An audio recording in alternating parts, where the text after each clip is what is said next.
Salam. Ça c'est bon. Bah, bienvenue à Beth Knesset Amit pour cette Afrashatrala, cette troisième je crois de la semaine. Ouais, Hein le marathon des Afrashatrala, donc à Natania, c'est la troisième, il y a encore une demain, Bazat Hashem. Alors on salue l'initiative donc de la mairie de Natania et le Misra d'Aklita, donc on participe avec le Misra d'Aklita et on est très fiers, très heureux de participer à ce circuit des Afrashatrala. Alors Afrashatrala, en plus ce soir c'est la Iloula de Rachel Imenu, donc que Sruta, Again Alenu, Ve'akol Am Israël, Ezrat Hashem. Quelques mots concernant. J'ai une question, moi, qui me taraude depuis le début des événements, hein, dont on est tous victimes quelque part. C'est que est-ce que c'est Shayar, est-ce que c'est louable quelque part de faire des événements dans lesquels il y aura, alors ça, vous allez voir, c'est pas un événement triste ce soir. C'est un événement très joyeux. Vous allez voir, il y a de la musique et tout. Bon, c'est que la première musique est un petit peu rassera, mais c'est pas grave. La première est un peu rassera, mais elle va changer, vous allez voir. Tout au long de la musique, elle va changer de registre. Mais est-ce que c'est Shayar d'être joyeux pendant cette période qui est, tant bien que mal, elle est. Alors, est-ce que j'ai cherché, alors par hasard, bon, Hachem, j'ai trouvé ce matin quelque chose d'extraordinaire. Qu'est-ce que la Torah nous demande dans les endroits, dans les moments où on est Betsar, quand Yaakov il est Betsar, est-ce que c'est quand même Shayar d'être toujours Saméar? Et où est-ce qu'on voit qu'il faut être toujours Saméar? Et quel est l'intérêt d'être Saméar? Bémet. Écoutez, j'ai regardé ce matin, dans le cadre de mon étude, j'ai vu que Akadosh Baruch Hu, lorsqu'il y a dans le Sefer Bereshit, dans le Parashat Bereshit, il a demandé à la terre, de faire un arbre, de faire des arbres qui ont le goût du fruit. Hein? C'est comme ça écrit dans le texte, Etsperi. Etsperi, Oseperi. Ok? Alors je veux comme ça, Hachem il a demandé un arbre qui fait des fruits. Un arbre qui fait des fruits, mais que l'arbre lui-même a le goût du fruit. Quel intérêt y a-t-il à ce que l'arbre ait le goût du fruit? Je ne comprends pas tellement. Et c'est quoi cette idée-là qu'Hachem il a demandé à ce que l'arbre ait le goût du fruit? Quel intérêt? Et les Mefarshim se posent la question. J'ai vu un des Mefarshim, qui s'appelle le Kliakar, et il explique en fait qu'Hachem a voulu absolument que le fruit soit tellement bon, tellement fort, avec un goût tellement intense, tellement succulent, que le goût du fruit, lorsqu'il sort, il imprègne son goût de l'arbre. Il donne son goût au fruit dans l'arbre. Tellement qu'il est intense et fort. Mais hélas, la terre n'a pas fait ça. La terre, elle a fait un arbre qui ne donne pas le goût du fruit. Et pour ça, elle a été maudite lorsque Adam Arishon a mangé de Etzada, du fruit défendu. Et à ce moment-là, seulement à ce moment-là, au moment où Adam Arishon a mangé du fruit, la terre a été maudite, pas avant. Question qui se pose, pourquoi pas avant? Et bien, le Kliakar explique pourquoi Hachem a voulu absolument qu'il y ait un arbre qui a le goût du fruit, pour que le fruit soit tellement intense, pour que lorsque Adam Arishon mange de ces fruits-là, il soit tellement rassasié, tellement saméar, tellement méroutsé, comment dire, satisfait de ça, qu'il n'ait même pas besoin de chercher d'autres fruits. Tellement content de ça, qu'il n'ait plus de ta'ava d'aller chercher ailleurs. Ce qu'il a, il est maspiklo, il est saméar, comme dit la Mishnah en Perkei Avot, Ezeu Ashir, Asaméar Bechelko. Ça, c'était le projet de base. Pour entrer. C'est le projet de base. Mais la terre n'a pas voulu faire ça. La terre n'a pas réalisé ça. Si bien que elle a fait des fruits pas aussi bons, mais pas aussi bons que ce qui était programmé dès le départ. Si bien que Adam Arishon, lorsqu'il mange ce fruit-là, il a toujours un srisaron, il a un manque. Et ce manque-là, c'est un manque de... Il n'est pas rassasié, il n'est pas méroutsé.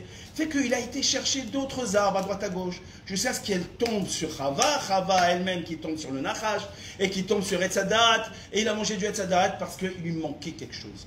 Il avait un chisaron, un manque.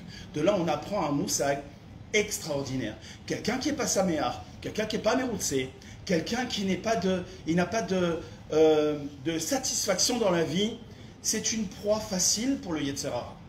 Il n'a pas de joie de vivre, alors c'est une proie dans laquelle il peut fauter immanquablement. C'est pour ça que Rahamim nous disent la meilleure arme contre le Yetzer Hara, c'est la simcha. C'est être méroutsé et être joyeux de vivre. Alors c'est quoi la simcha? C'est quoi la simcha? Rahamim disent c'est être rassasié. Sensation de satiété.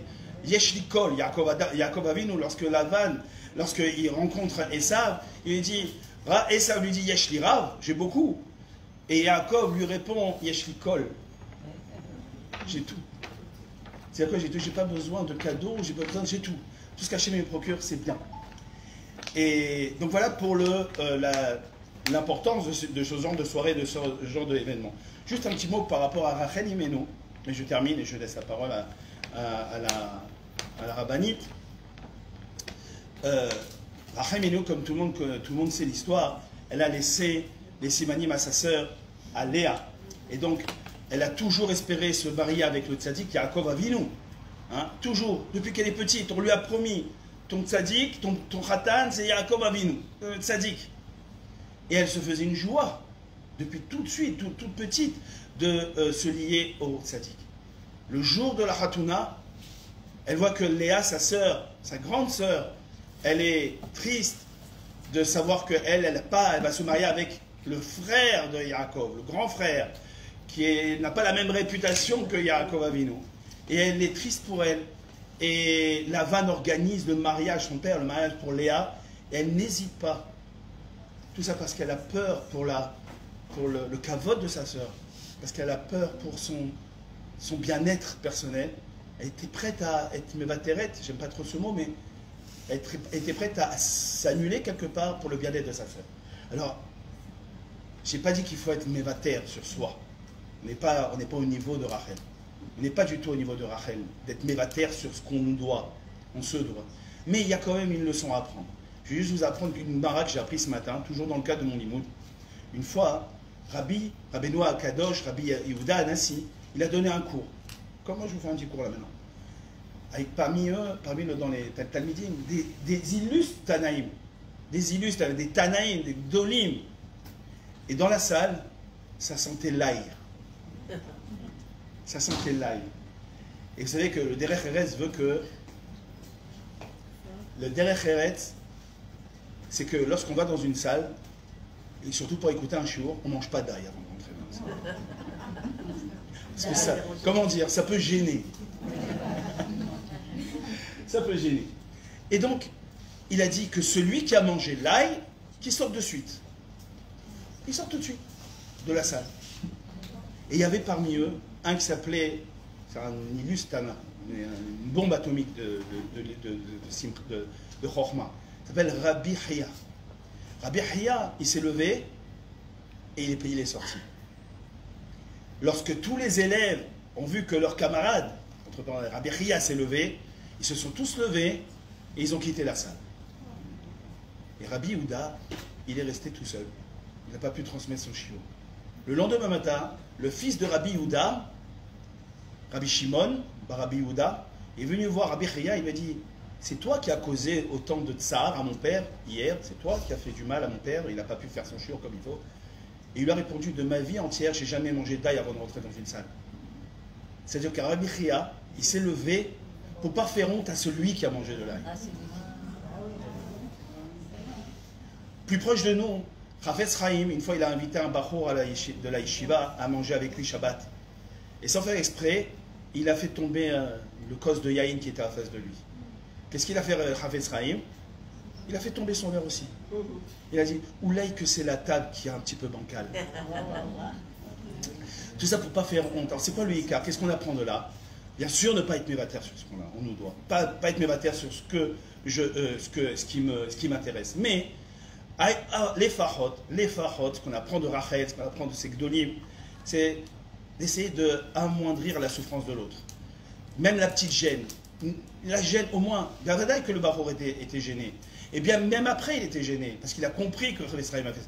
Mais au moins, diminuer le tsar. Ce qu'a fait Rachel avec sa sœur. Elle n'était pas mébatérette. Elle n'était pas mébatérette sur le Khatan. Elle va se marier avec Yaakov un jour ou l'autre. Mais pour diminuer le tsar de Rachel, de Léa, elle était prête à laisser sa place, tout en espérant qu'elle allait recevoir son Khatan.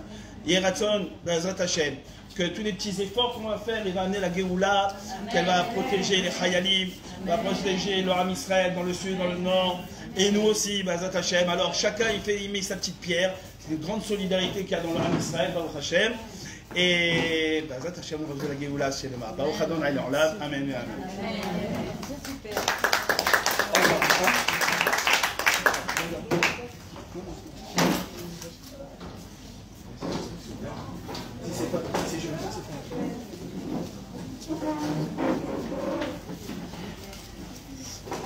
Ok, alors d'abord, Toda Rabba, donc à Koskas pour ses belles paroles. Marty, je peux remettre ma chanson Rasra. Après, on va mettre la musique qui bouge. Et bon, c'est Rachel et Benou Malazon.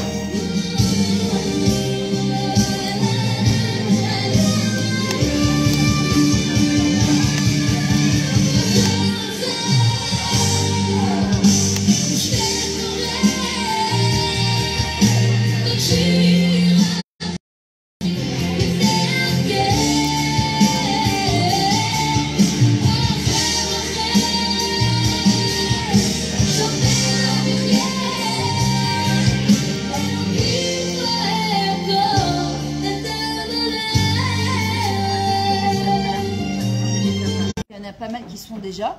Vous notez vos numéros de téléphone, j'ai des groupes où ça part pas du tout. Je sais que la moitié vous y êtes déjà, c'est pas les trois quarts. Alors d'abord, je voudrais remercier Rachel. Où est Rachel? Elle est où? Hein?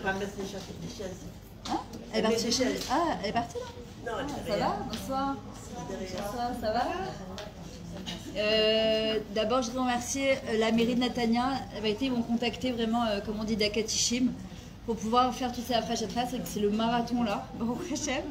Et c'était tellement inattendu, mais comme je lui ai dit, elle veut qu'on puisse marathonner pour des choses comme ça, au Hachem, d'essayer de mettre la simcha tous les soirs dans le cœur des gens, parce qu'on en a besoin.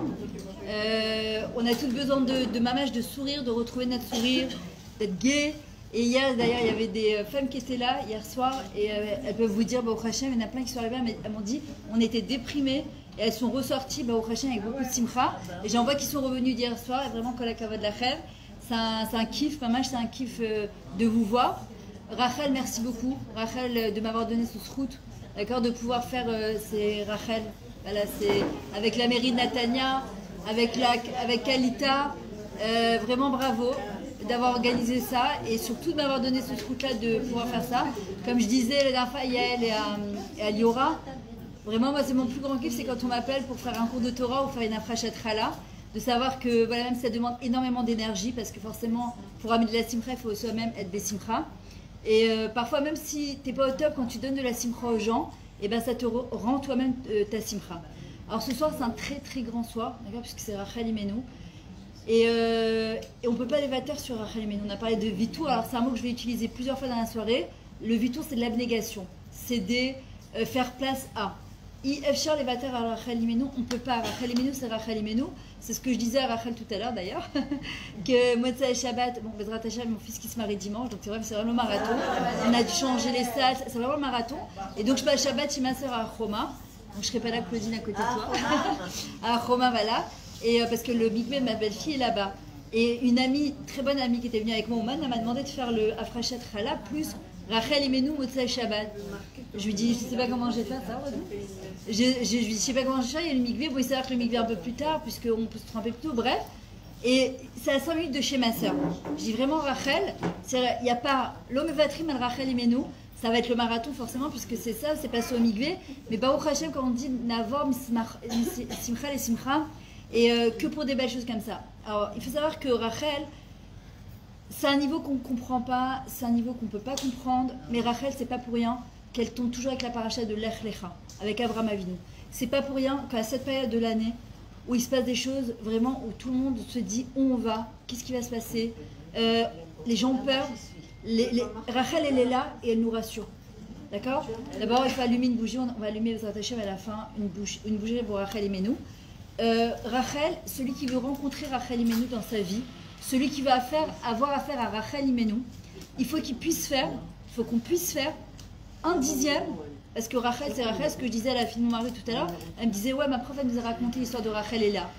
Et je lui dis, imagine, ma future belle-fille, elle s'appelle Tselia, donc c'est le mariage, c'est dimanche, Bezrat Hashem, je lui dis, imagine, Bezrat Hashem, elle vient pour rentrer sous la choupa, et elle voit sa sœur, jumelle, elle n'en a pas, mais c'est pas grave, ou sa grande sœur, sa petite sœur, qui est toujours pas mariée, et qui sait qu'elle aurait voulu se marier avec Hillel, et qu'elle vient, elle enlève sa robe, alors que ça fait des mois qu'ils attendent, qu'ils préparent ce mariage, qui a failli presque être annulé à cause de tous les événements, et qu'elle va enlever sa robe, et qu'elle va la donner à sa sœur pour ne pas lui faire de la peine, pour ne pas l'humilier.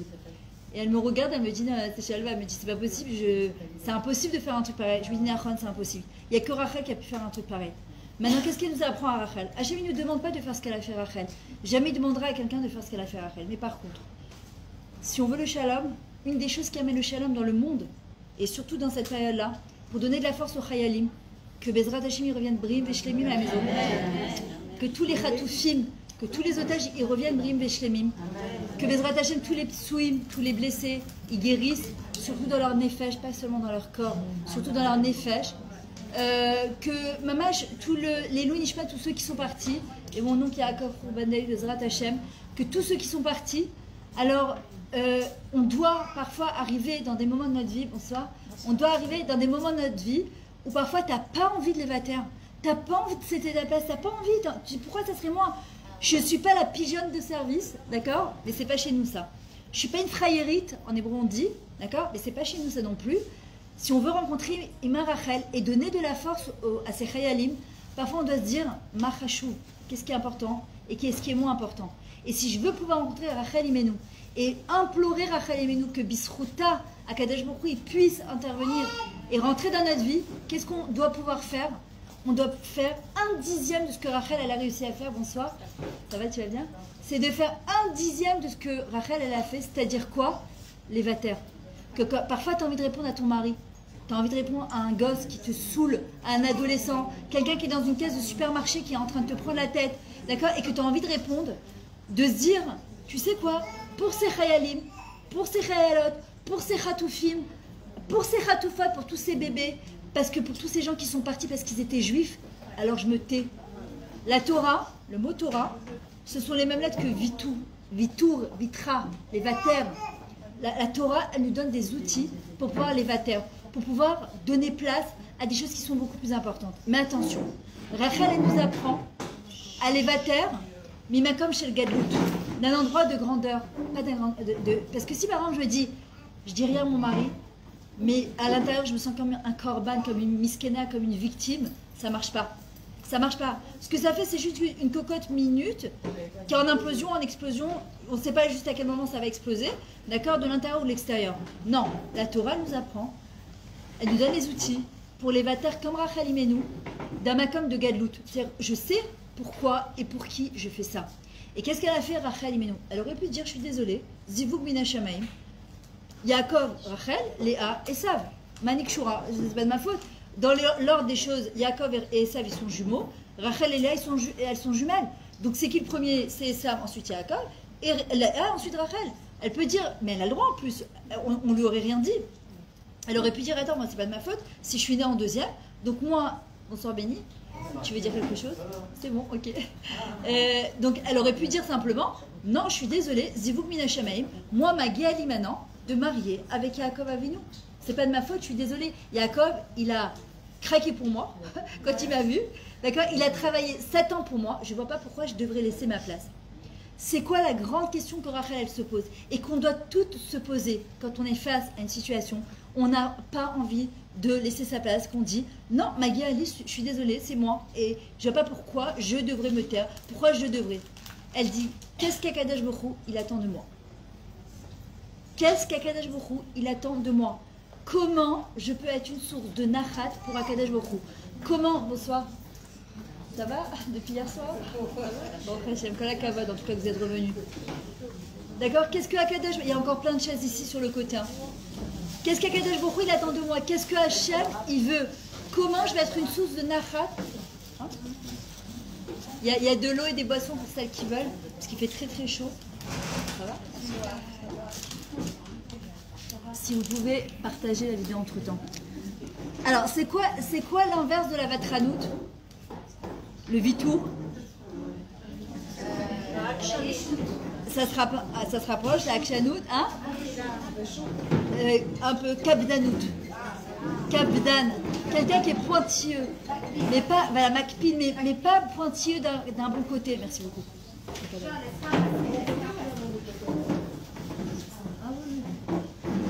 C'est la kabdanout, c'est quand quelqu'un il est makpid, il est pointilleux avec l'autre. Elle m'a fait, elle m'a dit.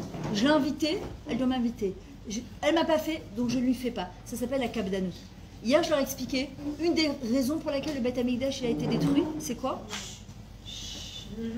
L'ifné, il n'y avait pas de l'ifné Mishurat Adin. C'était le din. Tu rentres à la Beth Knesset ici, le Shabbat matin, derrière Chaga, on fait un cours, tous les Shabbats matin ici avec un kiddush, à partir de 11h moins quart comme ça. Alors ce Shabbat, exceptionnellement, je ne suis pas là. Normalement, je suis là, Bezrat Hashem. Mais tous les Shabbats, normalement, on fait un cours ici, donc vous êtes invités à venir. C'est très sympa. Ça dure un quart d'heure, 20 minutes, c'est toujours très speed, mais c'est très concentré. Je vois une femme rentrer à la synagogue en pantalon et en décolleté. Ça nous est arrivé pendant Kippour. On était en train de faire Kippour, en pleine Neila, donc le silence total. Et il y a le portable d'une femme qui se met à sonner. Oui. Oh là là, oh là là. Ça, tu vas? Barour, alors qu'est-ce qui se passe à ce moment-là? J'ai deux solutions. Ou dans ma tête, je suis en train de faire Neila, et qu'est-ce qu'on a dit la veille à Kippour? On permet à toutes les personnes de rentrer à la Beth Knesset et de prier tous ceux qui... C'est quoi Avarian? C'est quelqu'un... Alors ici on le traduit comme un voyou, mais en vrai c'est celui qui a fait des avérotes. Mais on est tous Avarian en vrai, parce qu'on fait tous d'avérotes. Il n'y a pas une personne qui ne fait pas une avéra. C'est ce que je disais, Claudine, tu te rappelles, pendant Kippour, il y a le portable d'une dame qui a sonné. D'accord, en plein Kippour maintenant. Où je me dis, franchement, non attends, franchement c'est abusé là. Non, c'est pas possible. Faire sonner, qu'elle le mette au moins sur silencieux, mais non, je peux pas lui dire, elle est à côté de moi. Tout le monde se retourne et fait oh, hein? Voilà, on n'était pas en Amida, c'était pas l'Amida. Maintenant, elle était juste à côté de moi, elle rentre en panique. Elle arrive même pas à ouvrir son sac à main, la peau. Et tu sens que c'est vraiment les juifs de Kippour, tu sais, pouponner, comme à Paris, pouponner, maquillés, etc. Et elle se met à pleurer. Parce qu'elle sent tous les regards de la synagogue sur elle.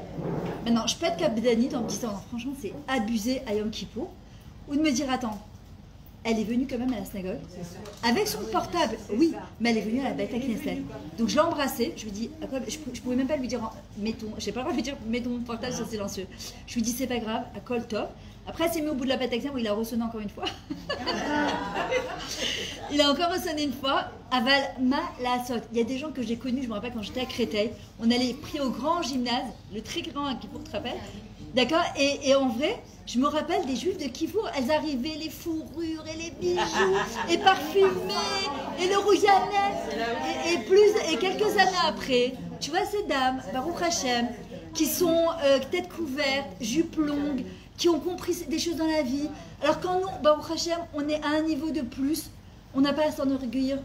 On doit juste se dire, c'est pour bien juger l'autre personne. Le Beth Amikdash, il a été détruit à cause du manque de l'ifné Mishurat Adin. Il y a le din, il y a la justice, c'est vrai. On ne devrait pas venir en pantalon, on n'a pas le droit de parler à la synagogue, on ne devrait pas faire de bruit, etc. Et il y a le l'ifné Mishurat Adin, c'est de me dire, ok, je ferme les yeux comme Hachem ferme les yeux sur moi, comment je vais pouvoir la juger, les Kav Zerou. Il y a marqué dans la Gemara, c'est pas le bisroud, on parle beaucoup du vitour de Rachel. C'est-à-dire que Rachel, elle a laissé sa place à Léa. Quand elle vient, elle lui dit, passe-moi tes doudaïm, je veux pouvoir tomber enceinte. Qu'est-ce qu'elle lui répond, Léa? Elle lui dit, ça suffit pas que tu m'as pris mon mari, tu veux me prendre en plus. Non, t'as envie de dire à Léa, t'es blata.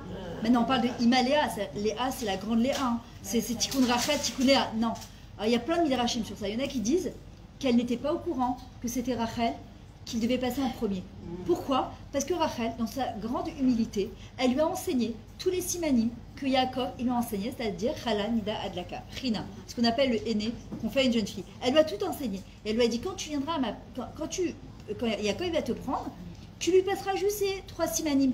Elle n'a pas capté. Maintenant, il y a une question qu'on pose, c'est est-ce que ça aurait pu être autrement? Que Yaakov ne se marie pas avec Rachel parce que lui aussi s'est senti vraiment roulé par la vanne et aussi par Léa. D'ailleurs, Léa, il a mis beaucoup d'années avant de pouvoir l'aimer.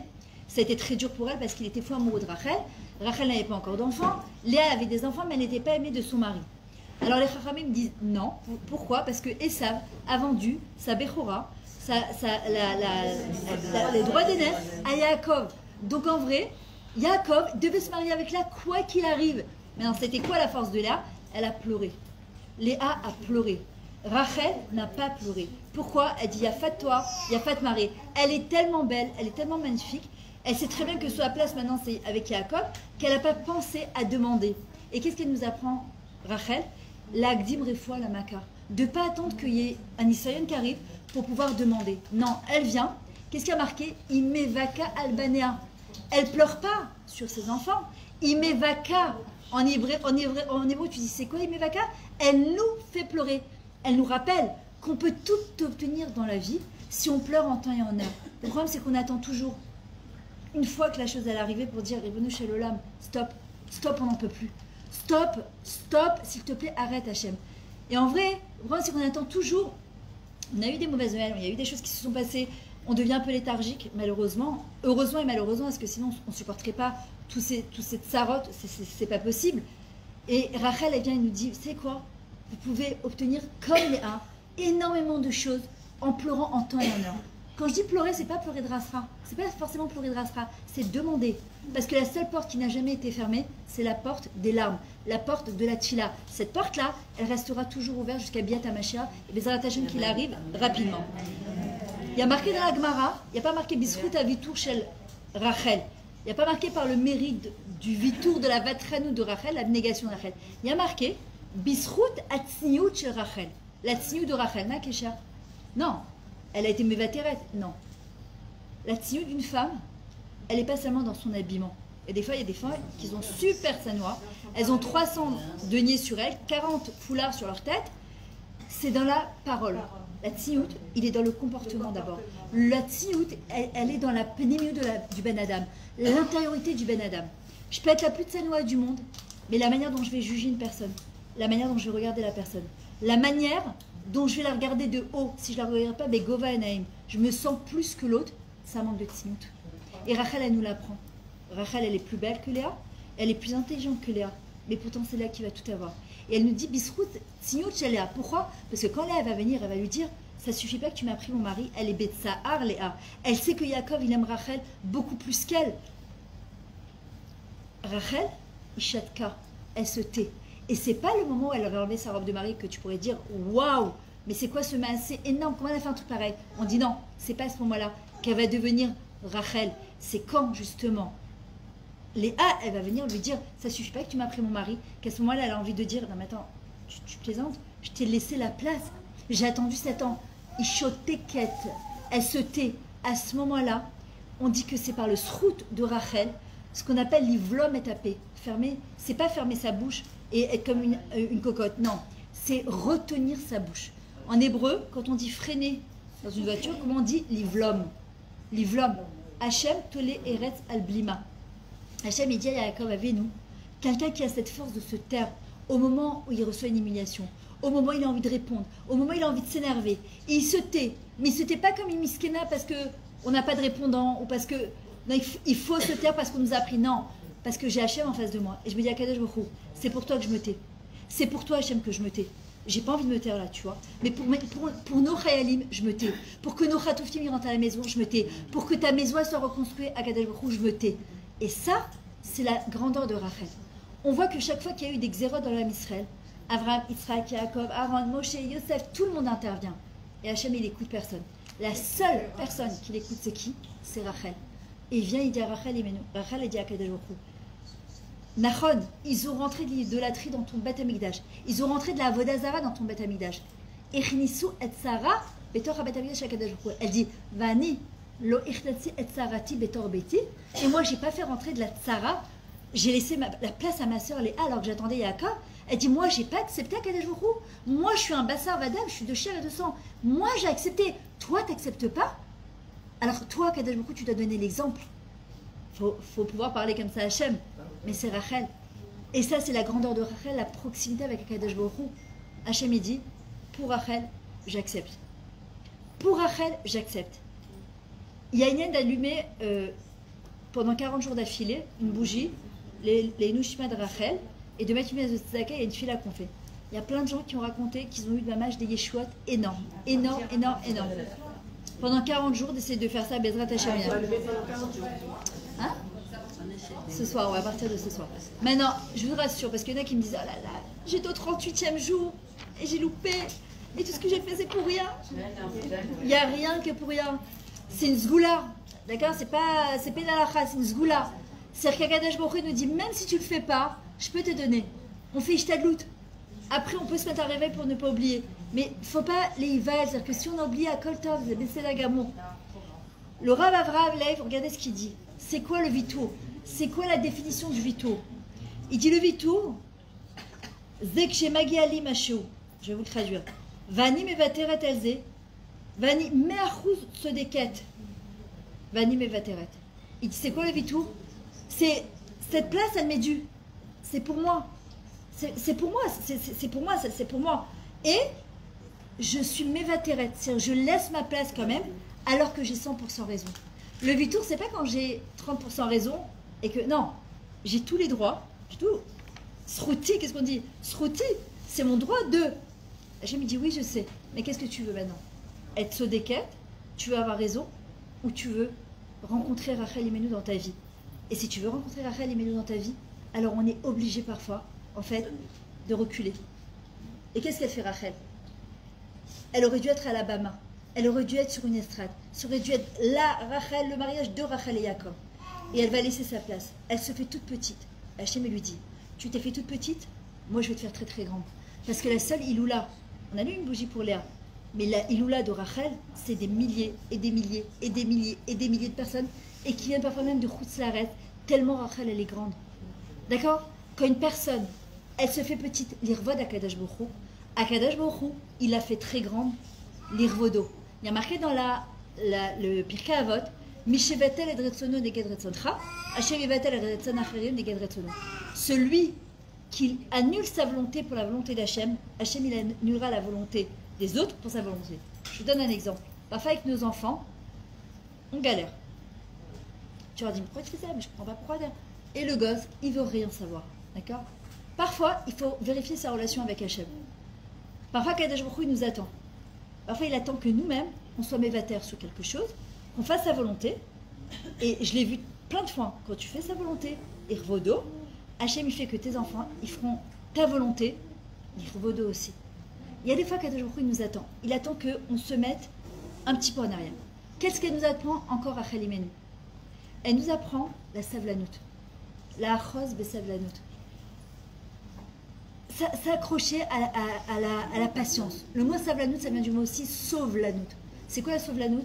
Sével, c'est pas la souffrance. C'est aussi la souffrance. Supporter. La tolérance, exactement. C'est la tolérance, c'est supporter. La première fois que d'Adam et Chava, c'était quoi? Manque de patience. Notre tikkun, nous, c'est quoi? La patience. Rachel, elle aurait dû tout avoir en premier. Elle a tout eu en dernier. Elle a eu ses enfants en dernier. Elle a eu Yaakov en dernier. Et elle va mourir la première à l'âge de 27 ans. Elle a vécu 27 ans, certes, mais 27 ans, une vie otzmatique, une vie intense. Il y a des gens qui vivent 90 ans. Rek, walou, du vent, rien. Si tu comptais le nombre de jours qu'ils ont vécu vraiment, rien, c'est du vent. Rabbi Nachman, il a vécu combien? 33 ans, 37 ans, je ne me rappelle plus exactement. 38 ans. C'est quoi 38 ans? C'est rien. Mais regardez ce qu'il a laissé derrière lui, Rabbi Nachman. Regardez les enseignements qu'il a laissés derrière lui. C'est pas important le nombre d'années qu'on vit. Ce qui est important, c'est comment on les vit. Et Rachel Imenu nous dit, les chabek et tata alir. C'est quoi les chabek et tata alir? Embrasser le processus qui va nous amener à. Nous, ce qu'on veut, c'est tout de suite, maintenant. On ne veut pas attendre. Et Akadosh Baruch Hu dit non. Avec ce qu'on est en train de vivre actuellement, Akadosh Baruch Hu, il est en train de nous montrer justement que c'est lui qui dirige tout. Hachem Eler, Hachem Alar, Hachem Imlor, le Olam Vaed. C'est Akadosh Baruch Hu qui dirige tout. On ne peut pas forcer la main à Akadosh Baruch Hu. On a plein de projets et nos projets tombent à l'eau. Parfois, tu n'avais rien prévu et il y a des choses qui se prévoient. C'est Hachem qui gère tout. Et c'est ce qu'elle nous apprend. Il y a Rachel Emenu, Savlanout. Les choses, elles arrivent en temps et en heure. Quand Akadosh Baruch Hu, il a décidé. Alors, c'est très difficile. C'est très difficile parce que ça demande énormément de Emouna. Ça demande beaucoup, beaucoup de patience. Mais la patience, elle paye dans la vie. La patience, elle paye. On le voit bien dans la Géoula, qu'est-ce qu'on demande? Vafalpi itmamea imkozach hakelo bechol yom sheyavo. Même si la Géoula n'est pas encore arrivée et que le Mashiach, il n'est pas là, on a une mitzvah de quoi? De l'attendre tous les jours jusqu'à qu'il va arriver. C'est pas, il y a des gens qui attendent sans rien faire. Non. Tu sais, il y a des gens qui attendent le bus, ils sont là, ils attendent. Quand est-ce que le bus... Et il y en a, tu sais, ils font les 10 000 pas comme ça. Alors tu dis, mais tu vas pas faire venir le bus plus rapidement. Oui, mais il y a un mouvement, il y a une péoula. Hachem, quand il vient voir Avraham Avinu, il lui dit, Lech Lecha. C'est quoi Lech Lecha? Lichlour. Lichlour. Il faut que tu te débarrasses de ta saleté. De quoi? De Avodazara, d'idolâtrie. Il faut que tu te débarrasses de ça. Va en avant. Il lui dit où? Il lui dit El Eretz Asher Areka, vers une terre, laquelle il ne pose pas de questions. Il fait confiance à Kadosh Baruch Hu. Mais pour ça, pour se débarrasser de son éclos, qu'est-ce qu'il faut? Quitter Artsecha, Beit Avecha. Bravo, prends une chaise, Naomi. Mi Beit Avecha ou mi Molatecha. Là, Naomi, juste là devant toi, là. Mi Bet Avicha, mi Molatecha. Hein? De quoi? Allez, vas-y. Elle t'attendait, tu vois. Il faut être prêt à quitter la maison de son père, c'est-à-dire les choses qu'on a apprises et qui ne servent à rien. Il y a des fois, tu dis, ouais, mais chez mes parents, c'était comme ça. Ok. Et c'est l'histoire de tes parents. Nous, on a une autre histoire. Le Dor à Kodem, la génération d'avant, c'est pas la génération de maintenant. Et parfois, entre un enfant et l'autre, c'est déjà plus la même chose. Et nos enfants, là, nos générations qui vont, il faut vraiment créer pour eux, parce que je ne sais pas dans quel monde de fou ils vivent, d'accord, Bémet, c'est encore autre chose. Ouais. Moi, ma mère, je me rappelle, elle me disait, ah, mon père, il me regardait dans les yeux, je baissais les yeux. Bah oui, aujourd'hui, tu regardes ton fils ou ta fille, elle te dit, mais trop de ça. Hein, tu veux quoi? Non, mais c'est vrai. Et tu te dis, mais attends, c'est une blague. Moi, je regardais ma mère, un regard. Ma mère, un regard. Un regard, je baissais les. Je ne veux même pas José. Mon père, il me regardait de loin jusqu'à aujourd'hui. Il me regarde, j'ai pas. Après, au prochain, je suis une grande fille maintenant. Je fais pas de bêtises. Mais un regard, j'ai pas besoin, je peux pas répondre. Il y a une espèce de. Aujourd'hui, il a des routes à Dorot. Les générations, elles descendent, d'accord? Mais pourtant, Hachem, il dit à Abraham Avinu, quitte la maison de ton père. Pourquoi? Ouais, c'est ce que j'explique aux calottes quand je les prépare. Je leur demande toujours, qu'est-ce que tu as appris de chez tes parents? Et qu'est-ce que tu dois laisser de chez tes parents? Parce que c'est pas Chas V'Shalom pour les critiquer, parce que les parents, on voit bien, nous, en tant que parents, on a donné ce qu'on pouvait, le mieux qu'on pouvait, avec les outils qu'on avait. On a fait nos erreurs, et on fera encore des erreurs, et la vie, elle est comme ça, c'est pas grave. On donne le meilleur qu'on peut avec ce qu'on a. Maintenant, malgré tout, on doit évoluer, on doit avancer. Donc, moi, je pose toujours à mes calottes la question, je leur dis, qu'est-ce que tu laisses de chez tes parents? Qu'est-ce que tu prends de chez tes parents? Parce qu'on se dit toujours, je ferai jamais. Moi, je me rappelle quand je me suis mariée, tellement j'en pouvais plus que ma mère, elle me disait, les plaintes quand tu balayes, n'oublie pas les plaintes. Je me suis dit, alors là, quand je me marierai, je ne ferai pas les plaintes. Mais tu ne peux pas faire autrement. Parce que tu as tellement vu ta mère faire les plaintes, d'accord, que tu es là, tu dis, je les fais ou je les fais pas. Mais en vrai, c'est pour toi que tu les fais. Tu peux ne pas les faire. Il y a des choses qui se sont inscrites à l'intérieur de nous et qu'on ne peut pas. Et pourtant, quand je dit à Abraham, Avinu, l'air, l'écha. Débarrasse-toi de ce qui ne te fait pas avancer dans ta vie. Même si c'est l'histoire de tes parents, il y a des choses qu'on prend qui sont exceptionnelles. Il y a des choses que ça ne fait pas avancer. Et pour les kadem, pour faire l'air, l'écha, on doit être prêt à quoi? Eh bien, perdre sa stabilité. Parce que pour mettre un pied en avant, je suis obligée de me déséquilibrer. C'est comme ça. Il n'y a qu'un animal qui est sur ses 4 jambes et qui reste équilibré. Nous, on ne peut pas. La vie d'un juif, elle est déséquilibrée, elle est déstabilisée. C'est comme ça. D'ailleurs, c'est ce qu'on appelle les chocs culturels quand on fait notre alia. Les gens qui sont passés du Tunisie en France et de France en Israël, ce sont les chocs culturels et c'est comme ça. Mais toute notre histoire, elle est comme ça. On est toujours en mode avare. On passe. On est au vert. On passe encore. D'ailleurs, vivre son présent, c'est quoi? Rové, c'est quoi? C'est le Shem Hashem. Havaya, Baruch Ata Hashem. Havaya, c'est comme ça, c'est l'histoire du Ham Yehudi et le Ham Israël. Et Baruch Hashem, on a une histoire aussi qui est exceptionnelle et incroyable. Être capable de l'évater, de laisser sa place à quelqu'un, quand même si c'est pas T'as raison. Si c'est pas la volonté de Dieu, C'est-à-dire parce que là on entend que laisser sa place, c'est la volonté de Dieu. Mais comment elle aurait pu savoir que c'était la volonté de Dieu? elle a d'abord, elle a demandé à Kadosh Baruch Hu, c'est une très bonne question, Tipora. Elle a d'abord demandé à Kadosh Baruch Hu, Ma Akadosh Baruch Hu, Ma Atarotse Memini. Et en vrai, quand quelqu'un est Mechoubar à Hachem, il a une trouchette bétaine. Il a quelque chose à l'intérieur de très fort. On dit qu'aujourd'hui, il n'y a plus de prophétie. Et Yawan Avid, tous les matins, c'est marqué dans ma mage dans les Midrashim, que tous les matins, quand on se lève, il nous souffle c'est quoi notre mission de vie de la journée. Tous les matins. En vrai, quand on se lève le matin, c'est ce qu'on doit demander à Hachem. Et parfois, quand on est confronté à une situation, tu as raison, qui dit qu'elle devait faire ça? Peut-être qu'elle a roulé aussi à Yaakov, elle aurait dû lui demander son avis. Elle l'a fait sans demander à Yaakov, mais elle savait que c'est ce qu'elle devait faire. Parce que le bisayon à Arabim, la boucha qu'on peut amener à un juif, c'est tellement grand que toute l'histoire, comment il a résumé la Torah, Rabbi Akiva? Vafta eracha kamocha. Tu aimeras ton prochain comme toi-même. Il a résumé la Torah entière sur tu aimeras ton prochain comme toi-même. Donc elle s'est mise à la place de sa sœur Léa et elle s'est dit attends, ma sœur Léa, si elle se marie avec Esav, c'est mort. Elle ne pourra plus se marier avec Yaakov. Je peux lui sauver la vie en se mariant avec Yaakov. Elle savait que bon, peut-être qu'elle passera en deuxième plat ou peut-être pas du tout. Mais elle ne pouvait pas. C'est l'idée d'humilier sa sœur en public. Elle pouvait pas. Elle était prête à être mévatérée sur les 12 tribus.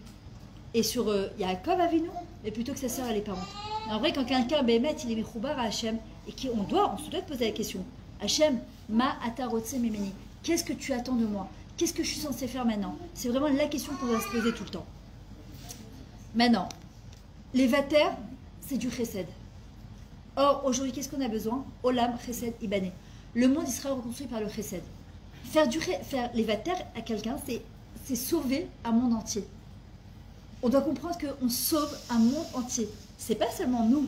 L'impact qu'on a dans le monde entier, il tient que par ce truc-là. Oh, il y a marqué Olam Chesed Dibané. Le monde sera reconstruit par le Chesed. Mais attention, encore une fois, il y a plein de gens qui disent ouais, toute ma vie j'ai été gentil, toute ma vie je me suis tue, toute ma vie j'ai fait du Chesed, toute ma vie et voilà ce que je reçois. Mais Chazara. Akadosh Baruch Hu, ce qu'il nous demande, c'est de l'évater, oui, mais l'évater mimakom chez le Gadlout. C'est d'où je suis m'évatérette. Comme une ktana, comme une yalda qu'on lui dit non, donne ta sucette à ton frère. Non, mais je veux pas, c'est la mienne. Donne ta sucette, fais du chesed. Et elle est là, la No power. Please charge.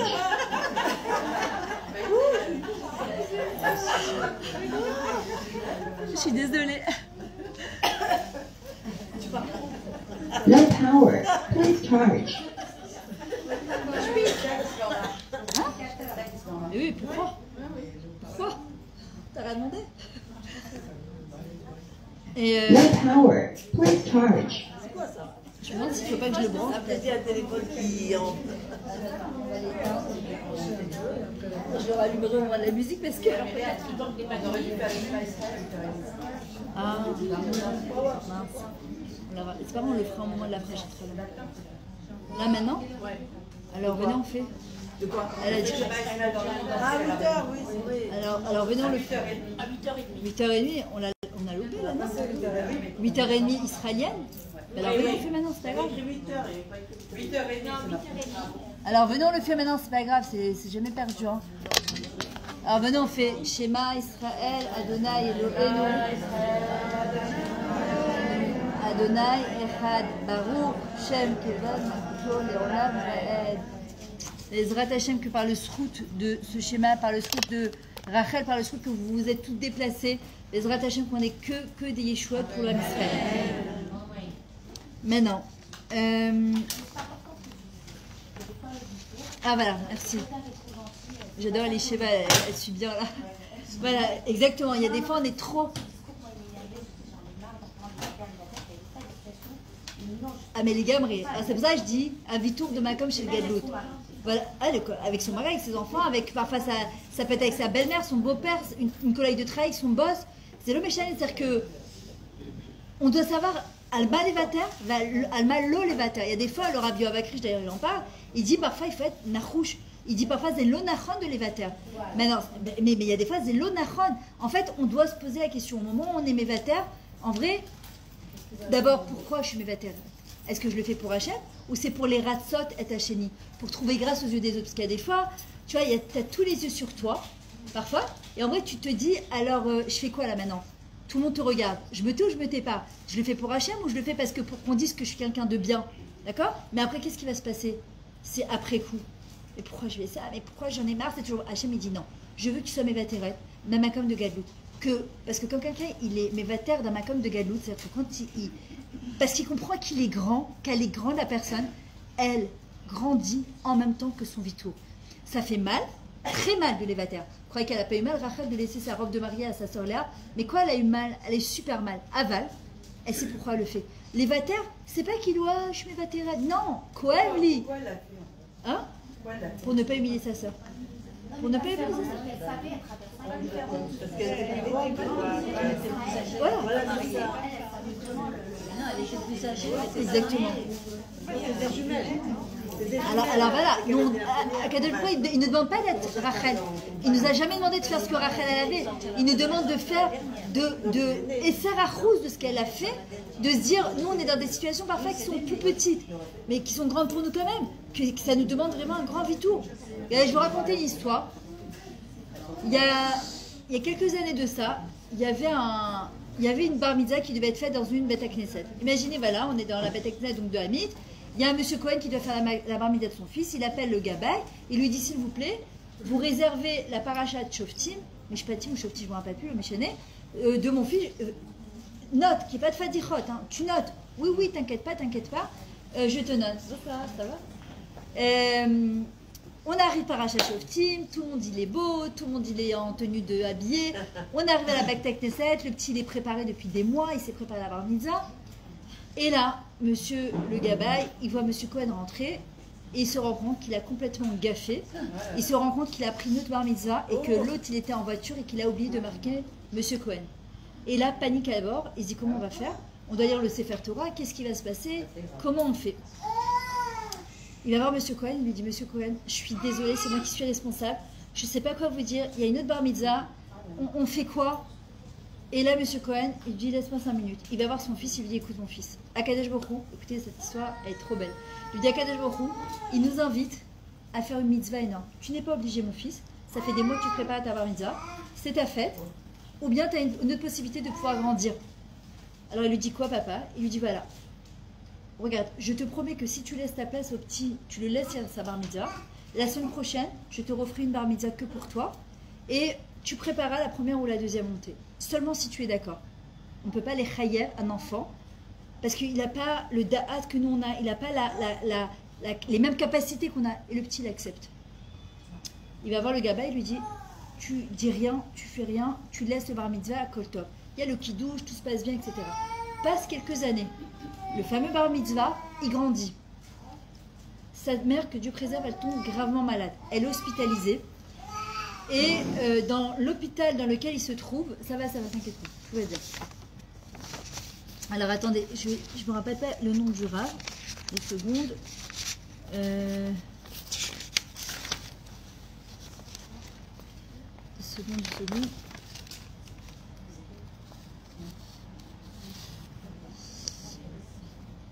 Bon, je ne me rappelle pas le nom, c'est pas grave. Donc, sa mère elle est hospitalisée. Les médecins, ils disent donc au père et au fils, écoutez, il ne reste pas grand-chose à vivre à votre maman. Les tipoulim ne font rien du tout, les médicaments ne font rien. On ne sait pas quoi faire. Et ils sont là en train de prier, vraiment, ils voient la dégradation de la maman, ils sont béchoséronim, ils sont impuissants. Le gosse, il fait les 100 pas dans le couloir, et puis il y avait un rave, un très grand rave qui est hospitalisé juste à côté. Et sur ce, il y a ces talmidim qui sont là, on éveille de Shabbat, et le rave, il dit, il me faut absolument un Baal Koré pour la paracha de cette semaine, je ne peux pas passer Shabbat sans lire la paracha, il me faut quelqu'un qui vienne me lire dans le Sefer Torah la paracha, et c'était la paracha de Mishpatim, la paracha qu'il avait préparée quelques années avant. Et le gosse qui se rapproche, donc le fameux petit Cohen, il arrive, il dit, écoutez, moi je connais très bien cette paracha, c'est la mienne, je veux bien la lire au rave avec plaisir.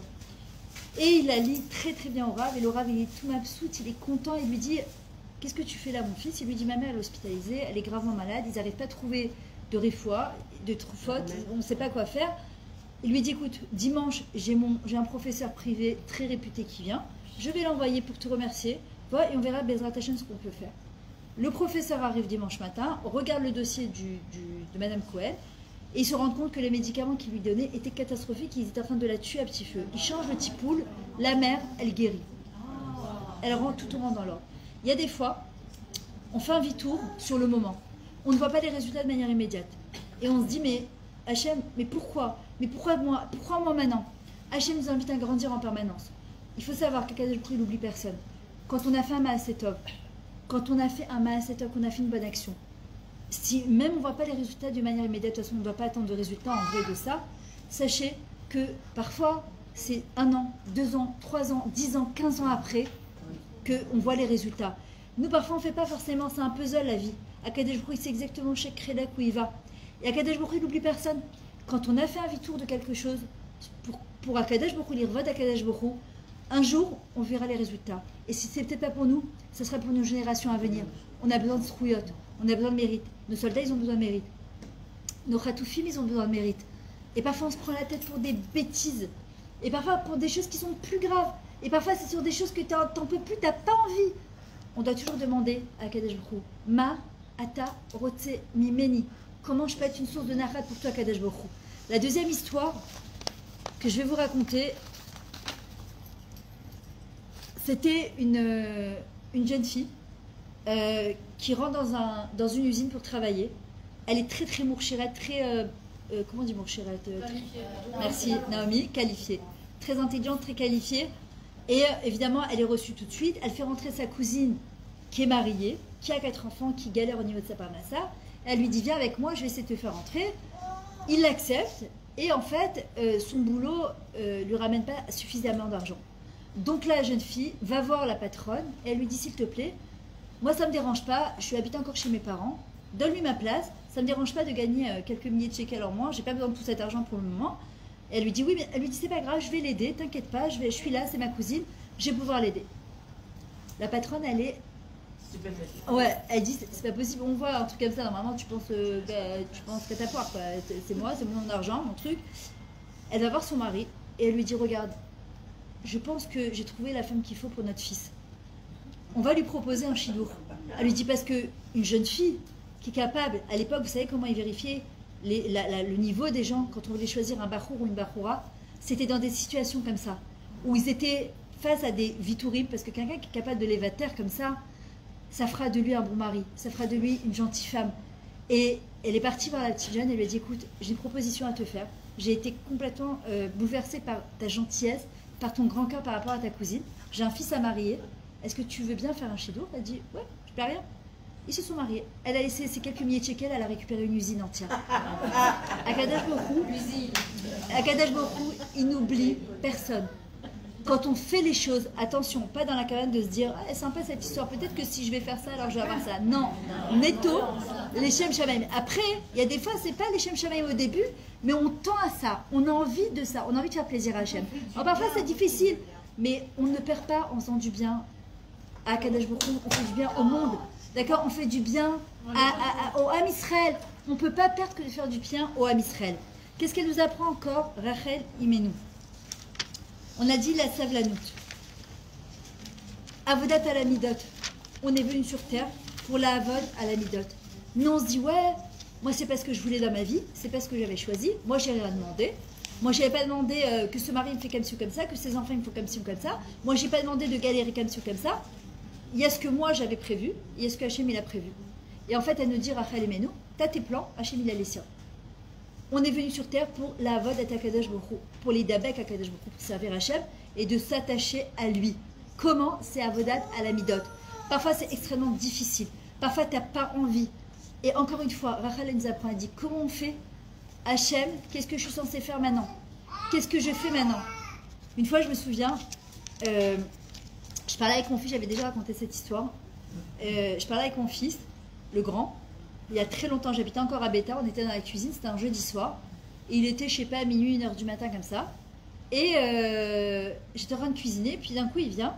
Vous savez, les questions qui vous perturbent un petit peu des gosses, qui te dit, qui me dit que Dieu il existe?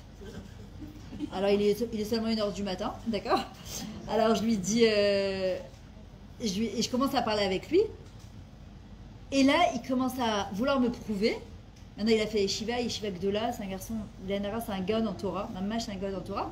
Il se cherche, et Bezrat Hashem, il va se trouver, j'ai aucun doute. Et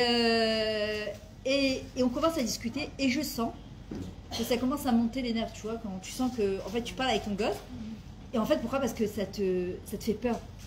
Tu te dis quoi? Tout ce que j'ai fait, Shiva de la Lia, Betareli, Tira Chassidou Daréouda, ta. Et au bout du compte, être en plein de discussions avec mon grand, qui est en train de me dire est-ce que Dieu existe? Maintenant, le Rav Pintou s'est dit celui qui pose pas une fois dans sa vie la question est-ce que Dieu existe vraiment? C'est pas normal. C'est normal de se poser la question. Surtout quand tu vois ce qui se passe, de dire mais maître, il est où Dieu? Et alors nous on envie de répondre et ils sont où les gens? Et elles sont où les nations? Mais tout crie à Kadosh Baruch Hu. On ne peut pas ne pas le voir. Mais une personne qui se pose pas cette question, qui a peur, moi je me rappelle quand j'avais 8 ans que j'étais dans mon lit, parfois je me dis peut-être que c'est du blablabla tout ça. Je vais arriver à 120 ans, on me dira tu pouvais te mettre en maillot aussi Ronnie, tu pouvais te mettre en pantalon, tu pouvais ne pas te couvrir la tête, c'était du blablabla. Qui me dit que tout ça c'est vrai? Mais tu peux pas quand t'es lié à Kadosh Baruch Hu, tu peux pas ne pas voir la main d'Akadosh Baruch Hu, c'est impossible, c'est impossible. Et là je sens que c'est en train de me monter les nerfs, je suis en train de parler avec lui, et d'un coup il me dit pourquoi t'es... Mais non, je crie pas, mais c'est de l'intérieur, mes enfants ils sont tellement... c'est des lasers, ils captent tout. Et j'essaie de parler calmement en souriant, mais à un moment il me dit pourquoi t'es énervé? Alors je lui dis non, je suis pas énervé. Il me dit si, ça se voit que t'es énervé. Il me dit j'ai le droit d'avoir mon avis. Je lui dis ouais, t'as le droit d'avoir ton avis, mais tu vois, il me dit ouais, pourquoi tu lèves le ton maintenant? Il est 1h du matin. Je lui dis non, je lève pas le ton. Alors il me dit si, à la fin je lui dis tu sais quoi chérie, t'as raison. Là je sens que je suis pas apte à parler du tout. Et je lui dis regarde, laisse-moi réfléchir, on en parlera demain. Et je vais dans ma terrasse et je commence à faire une beau des doutes. Je commence à prier. Je dis Hachem, en fait pourquoi ça m'énerve? Pourquoi je suis... Et là, je me rends compte, bah oui, ça me fait de la peine quand tu as éduqué ton enfant d'une certaine manière et que tu vois qu'il ne suit pas le derrière que toi tu penses qui est vrai. Mais après, je me dis, mais Myriam, comment tu veux qu'il accepte ta DA à toi si tu n'acceptes pas sa DA à lui? Il a le droit de penser différemment de toi, même si ça ne te convient pas. Il a le droit de penser différemment et de se poser des questions sur la vie et sur Akadosh Baruch Hu. Il n'est pas obligé de penser comme moi. Il a le droit de se poser, il fait une vraie recherche et tant mieux qu'il recherche vraiment. Parce que jusqu'à aujourd'hui, il pose des questions, il pose des vraies questions. Et le jour Bezrat Hashem, il va trouver, il va vraiment toucher Akadosh Baruch Hu du doigt. Et pour le moment, il est en recherche. Et si je n'accepte pas, je ne suis pas mévatérette sur mon ego, si je ne suis pas mévatérette sur mon ego à moi, parce que je me dis, je l'ai éduqué comme ça, et je voudrais qu'il soit comme ça, et c'est pas normal que, et moi j'ai fait mon alia, si je ne suis pas mévatérette sur mon ego à moi, je ne peux pas lui laisser de place. Le lendemain matin, je me réveille, il vient me voir, ça va? Ça va, tu vas bien? Collègue avait de la fête. Bravo. D'être venu en France. Bravo. Et là, je me dis à ce moment-là, si je ne suis pas moi mévatérette sur mon ego à ce moment-là, comment tu veux que lui l'accepte? Le lendemain, il se réveille, il vient me voir, il me dit, tu sais maman, j'ai réfléchi, et je sais que tu as raison, mais pour le moment, je n'accepte pas parce que Zemechayev aussi, ça m'engage. Et pour le moment, je n'ai pas envie de m'engager. Maintenant, comment il a pu arriver à cette maskana? Comment il a pu arriver à cette conclusion? C'est parce que moi, j'ai accepté de me retirer et de laisser la place à Hachem. Et d'accepter qu'il pense différemment que moi. Si je n'avais pas accepté et je serais rentrée en conflit avec lui, je n'aurais pas pu le laisser lui-même penser et réfléchir. Et en vrai, c'est ça notre problème très souvent. C'est qu'on veut avoir raison. On veut dire non, c'est moi qui ai raison. Mais c'est comme ça que ça doit être.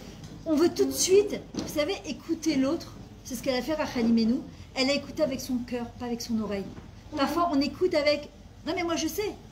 Mais moi, je sais ce qui est bien pour toi. Mais qui peut dire, je sais ce qui est bien pour toi? Je vous assure, même quand je prends des gens en coaching, parfois, je prie toujours avant. Parce que je peux donner un conseil, Chaz Hashem, qui peut être catastrophique. Et je peux donner un conseil, Bezrat Hashem, qui peut être hyper bénéfique. Maintenant, je sais pas.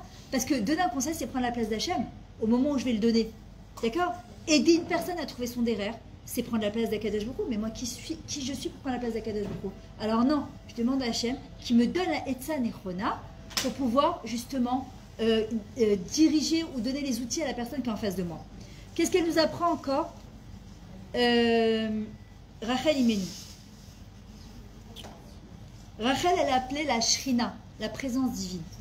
Aujourd'hui, on voit bien que la présence divine, elle n'est pas là.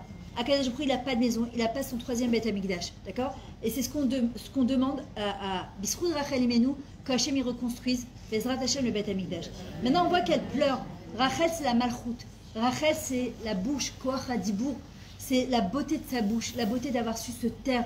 C'est pas... moi, je me rappelle, à l'école, j'étais frustrée parce que j'avais pas de répondant. Les gens, ils te rentrent dedans, tu vois, et toi, tu es là. Et 2 mois après, tu te rappelles, tu dis, oh, j'aurais dû dire ça, non, j'aurais dû dire ça. Et c'est énervant parce que tu restes avec tes frustrations, avec le temps, avec un peu plus de maturité, j'ai compris que c'était un cadeau qu'Hachem m'avait fait, de ne pas avoir de répondant. Alors aujourd'hui, j'ai appris à oui dire les choses, parce qu'avant, je retenais tout et après, c'était l'explosion mondiale. Et c'est pas non plus nachon. En fait, c'est de trouver un équilibre, de savoir se taire sur le moment, de réfléchir et de vouloir savoir qu'est-ce que je vais dire à ce moment-là. Et Rachel, c'est ce qu'elle nous dit. Imeva rechet otanu, imevaka